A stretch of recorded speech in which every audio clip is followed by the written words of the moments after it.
បាទជាដំបូងសូមអរកាយគោរពនិងជម្រាបសួរទៅកាន់ពុកម៉ែបងប្អូនទាំងគ្នាបាទថ្ងៃនេះយើងវិលត្រឡប់មកជួបគ្នាសាជាថ្មីម្ដងទៀតហើយតាម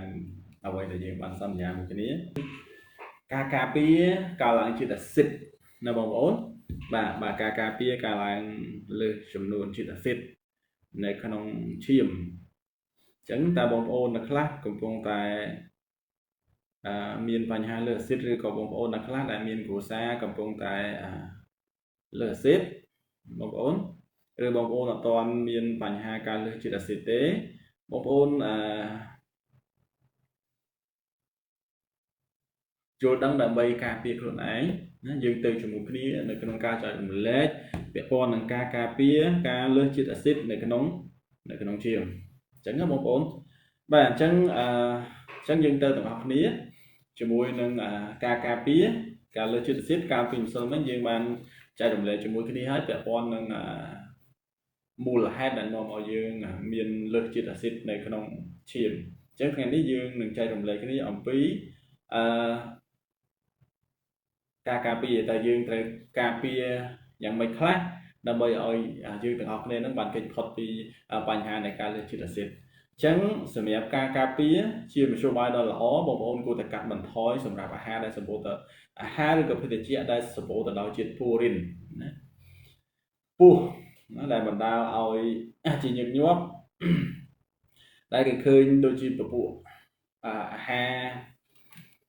ដូចជាពពួកសាច់ក្រហមណា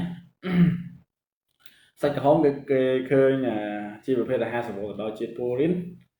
ពូរីនហ្នឹងឯងគឺជាកាកសំណល់ឬក៏ជាប្រូតេអ៊ីនក៏ថាបានតែវាមានច្រើនលើសវានឹងសល់នៅពេលដែលវាសល់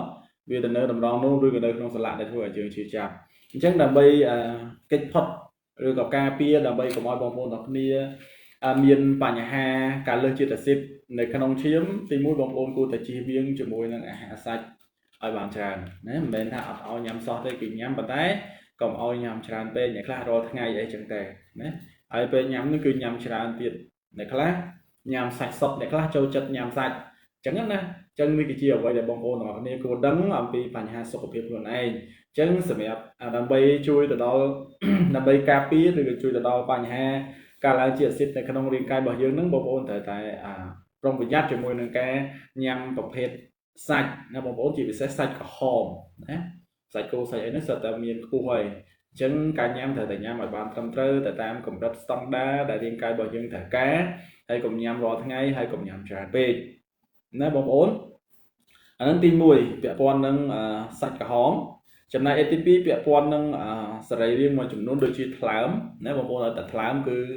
សម្បូរអញ្ចឹងពាក់ព័ន្ធនឹងថ្លើមហ្នឹង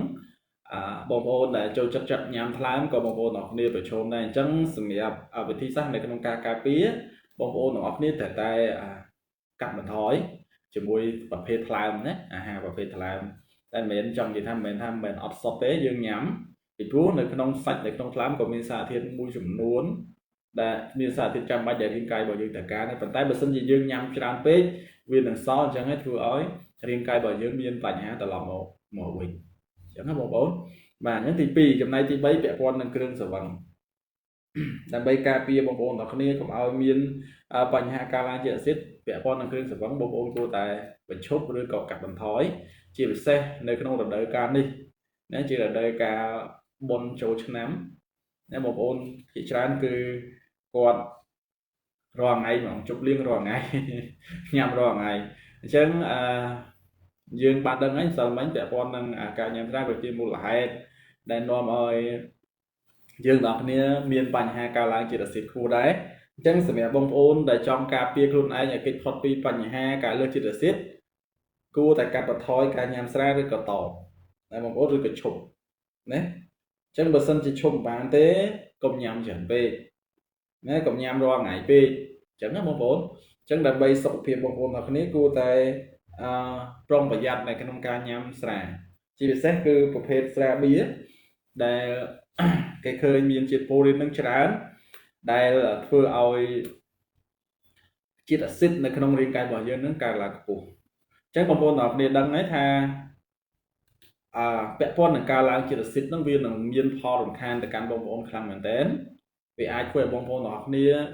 អត់អាចធ្វើចលនាបានក៏ថាវាក៏បានដែរអញ្ចឹងណាបងប្អូនអញ្ចឹងសម្រាប់ទី3គឺពាក់ព័ន្ធជាមួយនឹងគ្រឿងសង្វឹង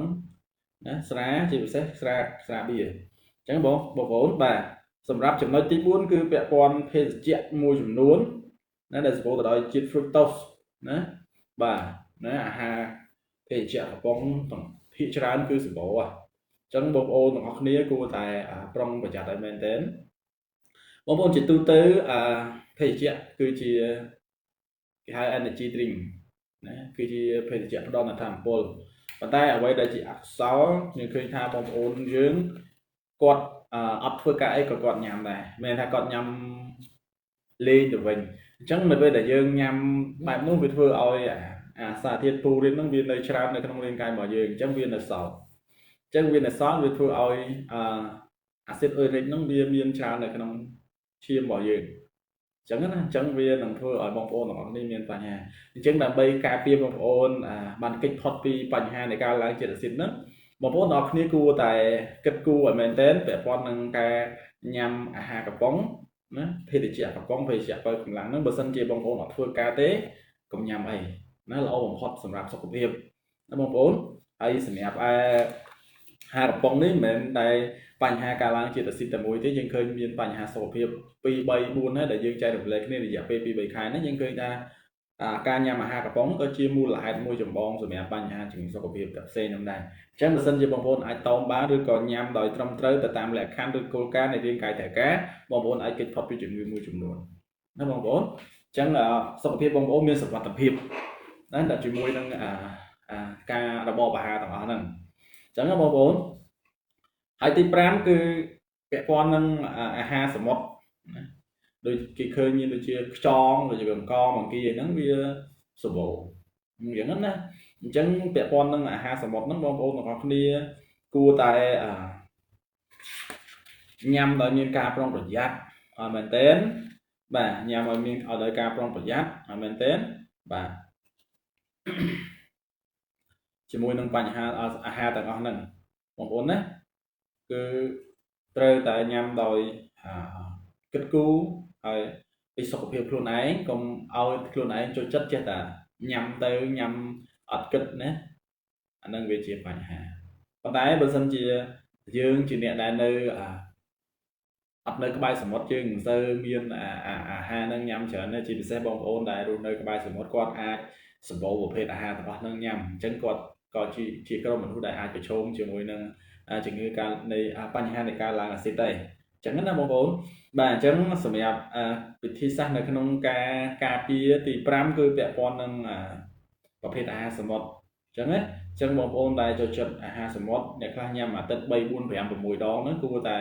ធ្វើការកាត់បន្ថយដែរហើយការក្នុងការញ៉ាំគឺត្រូវតែញ៉ាំឲ្យត្រឹមត្រូវទៅតាមអ្វីដែលរាងកាយរបស់យើងត្រូវការ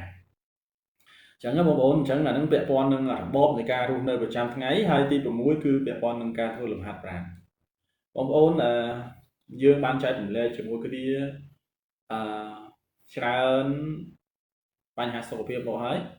ដែលយើងឃើញថាការហាត់ប្រាណវាពិតជាផ្ដល់អត្ថប្រយោជន៍សម្រាប់សុខភាពរាងកាយរបស់យើងមែនទែនណាបងប្អូនណាការហាត់ប្រាណពិតជាផ្ដល់អត្ថប្រយោជន៍ទៅដល់សុខភាពរាងកាយរបស់យើងអញ្ចឹងបងប្អូនទាំងគ្នាគួរតែចំណាយពេលនៅក្នុងការហាត់ប្រាណមួយថ្ងៃយ៉ាងតិចបានកន្លះម៉ោងអីទៅណាបើតិចបំផុតក៏បានត្រឹម15នាទីទៅដើម្បីរាងកាយបងប្អូនណាការហាត់ប្រាណវាពិតជាជួយឲ្យយើងច្រើនសម្រាប់សុខភាពយើងកាត់បន្ថយ stress បញ្ចុះខ្លាញ់បញ្ចុះស្ករជំរុញដំណើរការដែលប្រព័ន្ធទាំង11នៃរាងកាយរបស់យើងឲ្យវាដើរល្អណាចឹងហើយទៅការហាត់ប្រាណវាពិតជាមានអត្ថប្រយោជន៍សម្រាប់រាងកាយរបស់យើងហើយវាធ្វើឲ្យរាងកាយរបស់យើងមានចលនាល្អធ្វើ metabolism បានល្អពាក់ព័ន្ធនឹងការហាត់ប្រាណហើយការហាត់ប្រាណនេះត្រូវតែគិតពិចារណាដែរពីរបៀបនៃការហាត់ប្រាណអញ្ចឹងការហាត់ប្រាណតែផ្ដោតទៅលើសុខភាពបងប្អូនអញ្ចឹងបើសិនជាបងប្អូនមានបញ្ហាសន្លាក់ឈឺខ្លាំងការហាត់ប្រាណដែលរត់នោះគឺបងប្អូនហាត់អត់បានទេអញ្ចឹងត្រូវផ្លាស់ប្ដូរការហាត់ប្រាណដូចជាការហែលទឹកឬក៏ធាក់កង់អីចឹងទៅអញ្ចឹងការហាត់ប្រាណបងប្អូនត្រូវដឹងពីខ្លួនឯងស្គាល់ពីខ្លួនឯងហើយហាត់ប្រាណបែបណាដែលផ្ដល់ភាពងាយស្រួលទៅកាន់បងប្អូនដើម្បីឲ្យបងប្អូនទាំងអស់គ្នាអាចហាត់ប្រាណបានជារៀងរាល់ថ្ងៃអញ្ចឹងការហាត់ប្រាណវាជា cần lướt rồi có chỉ công sao muối sự nghiệp bắt đầu sau cái việc lo sự nghiệp bóng bóng của này chẳng hạn là bóng bóng chẳng chắc bị thằng này bắt đầu bị ca trong trai đồng lệ kia để thằng này sự cơm tha bóng bóng của họ này chắc bắt đầu cai prai tụm lom để con ca trong nữ chồng này bên để con ca hạt pran ở bàn trán nó ở bàn trăm trời từ tam ở vậy để chỉ thành phim sau cái việc bóng bóng để bóng bóng của họ này ai thừa bà chẳng hạn bóng bóng bản chẳng sự nghiệp ca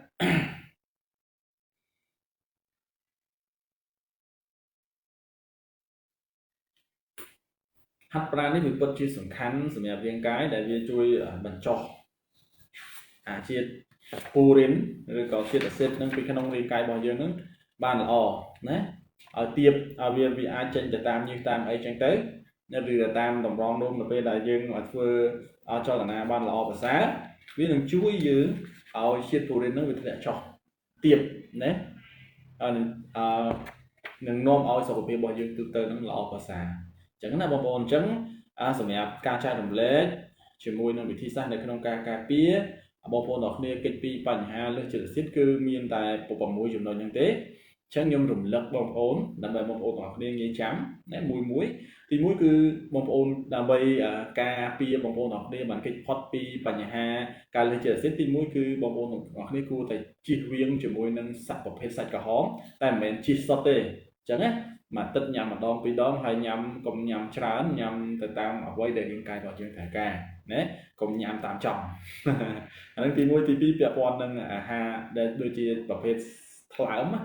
អីក៏ដោយក៏វាសម្បូរទៅដោយជាតិពូរីននឹងដែរអញ្ចឹងដែលក៏ជាមូលហេតុដែលនាំឲ្យបងប្អូន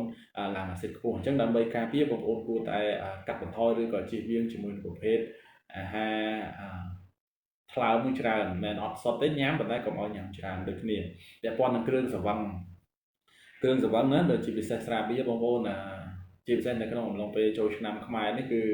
ចិត្តដល់ពេលហើយអញ្ចឹងបងប្អូនទាំងនេះគួរតែប្រុងប្រយ័ត្នណាកុំញ៉ាំច្រើនពេកព្រោះពេលយកត្រឡប់មកវិញហើមដៃហើមជើងនេះឈឺសន្លាក់ហើយសារតែធ្វើឲ្យបណ្ដាលមកពីការឡើងជាតិអាស៊ីតនឹងឯងបាទហើយទី4ពាក់ព័ន្ធនឹងភេសជ្ជៈមួយចំនួនបើកម្លាំងដែលវាអាចបណ្ដាលបងប្អូនទាំងគ្នាឡើងជាតិអាស៊ីតនៅក្នុងឈាមដែរអញ្ចឹងបងប្អូនទាំងគ្នាគួរតែគិតគូរអំពីការញ៉ាំភេសជ្ជៈហើយភេសជ្ជៈនេះគឺជាប្រភេទភេសជ្ជៈបើកម្លាំងទេគេញ៉ាំវានៅពេលដែលបងប្អូនទាំងគ្នាធ្វើការអស់កម្លាំងបានគេញ៉ាំណាមិនមែនអត់ធ្វើឲ្យញ៉ាំបានទេអញ្ចឹងណាអញ្ចឹងនៅពេលដែលយើងអត់ធ្វើផងយើងញ៉ាំវាធ្វើឲ្យយើងសល់អាសារធាតុនឹងនៅក្នុងឈាមរបស់យើងអញ្ចឹងធ្វើឲ្យយើងឡើងជាតិអាស៊ីតបាទចំណុចទី5ពាក់ព័ន្ធនឹងអាហារសមុទ្រដូចជាខ្យងឬក៏បង្កងបង្គាហ្នឹងក៏វាធ្វើឲ្យបងប្អូនទាំងគ្នាឡើងជាតិអាស៊ីតដែរអញ្ចឹងដើម្បីការពារបងប្អូនទាំងគ្នាគួរតែកាត់បន្ថយណាការញ៉ាំបើសិនជាបងប្អូនគ្នាចូលចិត្តជាពិសេសបងប្អូនដែលមានទីលំនៅក្បែរសមុទ្រហ្នឹងគឺប្រឈមហើយអញ្ចឹងណាបងប្អូនឯទី6ពាក់ព័ន្ធនឹងហាត់ប្រាណណាអញ្ចឹងសំខាន់ការហាត់ប្រាណគឺបងប្អូនដឹងហើយដែលយើងបានចែករំលែកគ្នាហើយថាការហាត់ប្រាណវាមិនមែនគ្រាន់តែអាចជួយទៅដល់បញ្ហាតែមួយដែលយើងនិយាយទេយើងឃើញថាមានបញ្ហាជាច្រើនដែលអាចការពារបានតាមរយៈការហាត់ប្រាណណាបងប្អូនអញ្ចឹងបងប្អូនទាំងគ្នាគួរតែចំណាយពេលនៅក្នុងការហាត់ប្រាណដើម្បីបងប្អូនទាំងគ្នាអាចគេចផុតពីជំងឺលើសជាតិអាស៊ីតឬក៏បញ្ហានៃការលើសជាតិអាស៊ីតនេះឯងអញ្ចឹងណាបងប្អូនបាទហើយសម្រាប់អត្ថបទរបស់យើងអត្ថបទនៃការចែករំលែករបស់យើងមាន6ចំណុចហ្នឹងទេហើយខ្ញុំចង់រំលឹកទៅកាន់បងប្អូនថាបើសិនជាបងប្អូនទាំងអស់គ្នាមានបញ្ហាការលើសជាតិអាស៊ីតយើងឃើញថាបងប្អូនមានបញ្ហាធំៗចំនួន2ទី1គឺឃើញថាវាមានបញ្ហាទៅលើសន្លាក់ណាបងប្អូនអាចឈឺចាប់លើសន្លាក់ហើសន្លាក់ឬក៏គាំងសន្លាក់ហ្នឹងតែម្ដងអញ្ចឹងបើសិនជាបងប្អូនទាំងអស់គ្នាមានបញ្ហាការលើសជាតិអាស៊ីតហ្នឹងឯងនឹងធ្វើឲ្យបងប្អូនទាំងអស់គ្នាឈឺសន្លាក់ហើយទី2គឺមានពាក់ព័ន្ធនឹងបញ្ហាតម្រងនោមបើសិនជាបងប្អូនទាំងអស់គ្នាមានអាស៊ីតខ្ពស់អាស៊ីតអ៊ុយរិកហ្នឹងខ្ពស់វាធ្វើឲ្យបងប្អូនទាំងអស់គ្នាងាយនឹងកើតបញ្ហាគ្រោះតម្រងនោមណាបងប្អូនហើយគ្រោះតម្រងនោមនេះគឺបងប្អូនទាំងអស់គ្នាគ្រាន់តែលើគឺត្រង់ញើសដែរណាបងប្អូនណាព្រោះវាមិនងាយស្រួលនៅក្នុងការដោះស្រាយបញ្ហាទាំងអស់ហ្នឹងទេអញ្ចឹងបងប្អូនទាំងអស់គ្នាគួរតែប្រុងប្រយ័ត្នតែមែនទែនណាដើម្បីការពារបងប្អូនទាំងអស់គ្នាបានគេចផុតពីបញ្ហាសុខភាពទាំងអស់ហ្នឹង